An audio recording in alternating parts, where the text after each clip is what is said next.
Como é dublar um jogo? Quais são as facilidades e dificuldades? Qual que é a diferença entre uma dublagem de um game e uma dublagem mais tradicional, aquela que todo mundo conhece? Eu vivi essa experiência quando eu dublei o Atreus em God of War e hoje eu vou contar tudo pra você. Bora lá!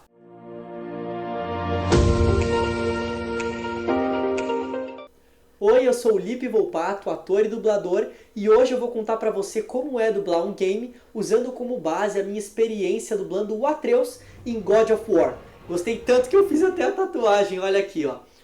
Então, eu quero começar falando pra você sobre as diferenças que existem entre uma dublagem mais tradicional, que todo mundo conhece, e a dublagem de um game.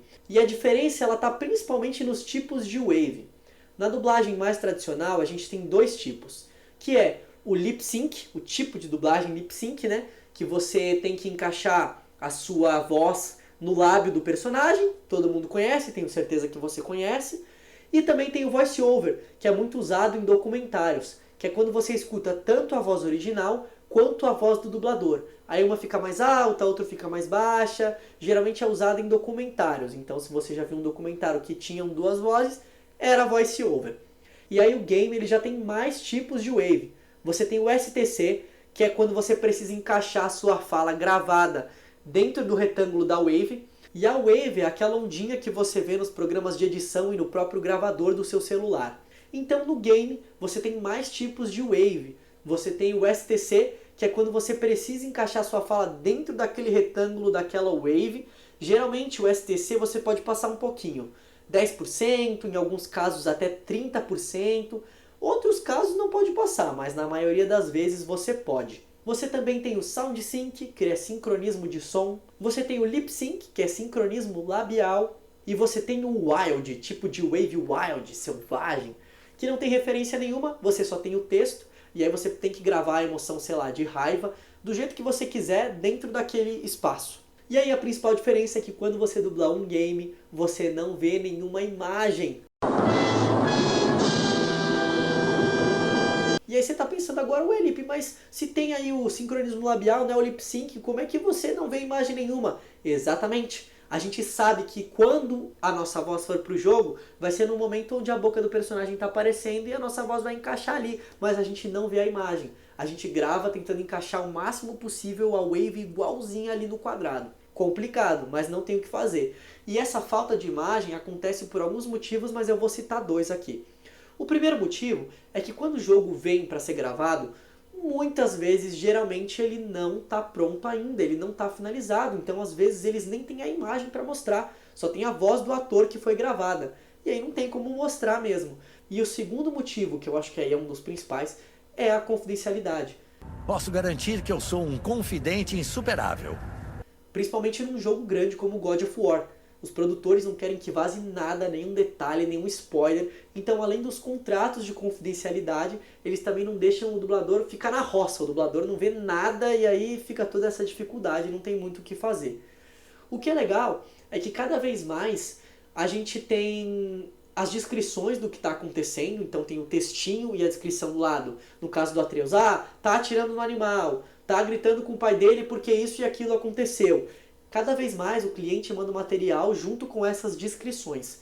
E cada vez mais também fica alguém ali, como o próprio cliente ou um supervisor que sabe tudo da história, que passaram para ele isso e que a função dele ali é ajudar, respondendo perguntas e dando contexto, né? Perguntas em relação à história. O que está acontecendo aqui? O que falaram antes aqui para esse personagem falar isso? E essa pessoa vai passando ali tudo para a equipe que está dublando o jogo. Vocês conseguiram! E aí agora eu vou falar sobre a minha experiência dublando o Atreus.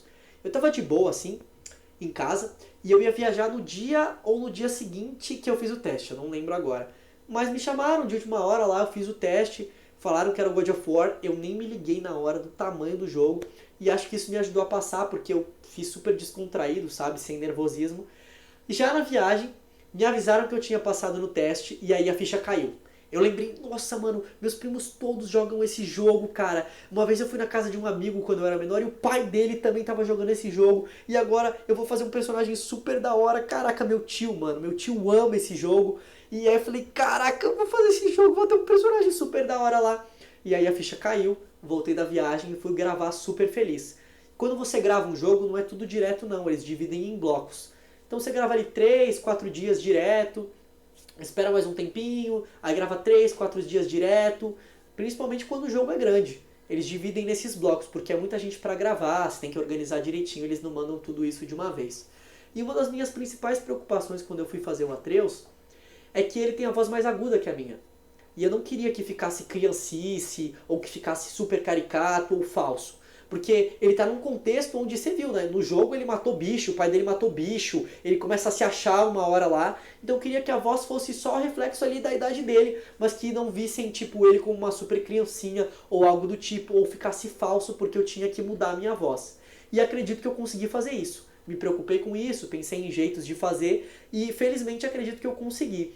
E outra coisa que eu me preocupei bastante quando eu gravei o Atreus é que no jogo God of War, em jogos de guerra, de tiro, de arma, né, principalmente, esses tipos de jogo, as reações são muito importantes, os gritos são muito importantes.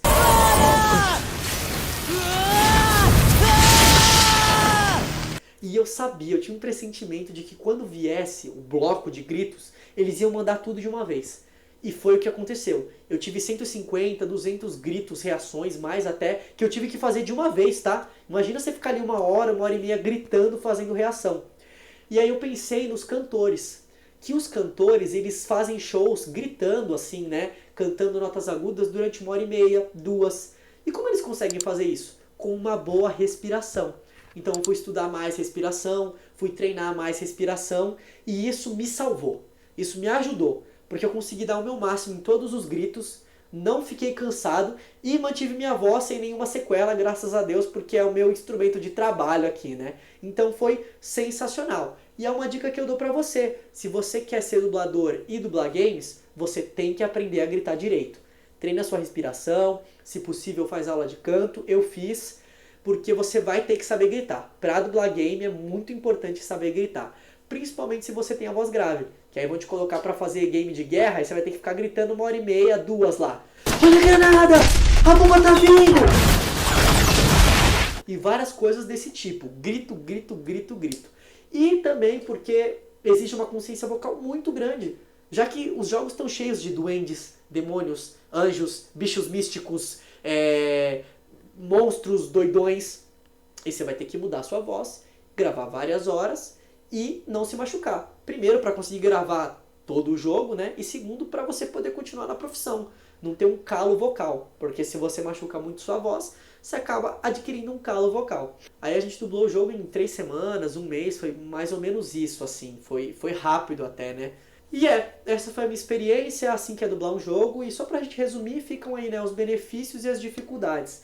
Os benefícios de dublar um jogo, eu diria que você tem mais liberdade, por conta dos tipos de wave. Então, como eu falei, o STC, você pode passar um pouco mais se você quiser, passar um pouco menos, fica assim a sua escolha. O Wild, você não tem nem referência, você só tem o texto. Claro que você tem que colocar a emoção do jeito que eles estão pedindo, mas existe uma liberdade gigantesca para você fazer do jeito que você quiser. Falar mais rápido, mais devagar, tirar a palavra, colocar a palavra. E a grande dificuldade é a falta de imagens e a consequente falta de contexto. Porque a sua interpretação fica muito boa, mas você fez uma interpretação baseada num contexto pequeno que você sabia. Se você soubesse todo o contexto, talvez a sua interpretação ficasse melhor ainda, porque isso ajuda muito, faz parte do trabalho. Esses são os benefícios, dificuldades. Dublar um game é muito da hora, é uma das minhas coisas preferidas de dublar, eu gosto muito. Se você gostou desse conteúdo, não esquece de deixar o like aqui embaixo e se inscreve se você quer saber mais sobre dublagem de game, dublagem de anime, dublagem de filmes, porque eu vou falar sobre tudo isso aqui e muito mais também, sobre o meu trabalho de ator e dublador.